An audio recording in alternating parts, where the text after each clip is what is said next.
Video dari aktor Roger Danuarta saat masih muda beredar di media sosial. Pertama kali diunggah oleh akun TikTok @xrios. Video yang berasal dari sinetron Jin dan Jun itu pun ramai dikomentari netizen. Melihat dari tahun kelahirannya, Roger diperkirakan masih berusia sekitar 15 tahun saat membintangi sinetron tersebut.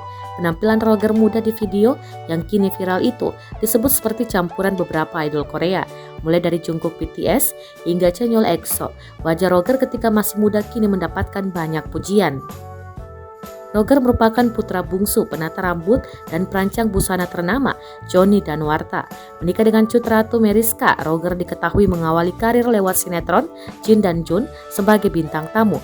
Meski kini tak lagi terlihat aktif di layar televisi, Roger tercatat membintangi banyak judul sinetron. Di antaranya seperti Ada Apa Denganmu, Siapa Takut Jatuh Cinta, Anakku Bukan Anakku, Amanda hingga yang terbaru, sinetron Indah Pada Waktunya di tahun 2020.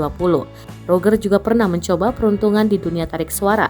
Dia pernah mengeluarkan 2 album solo.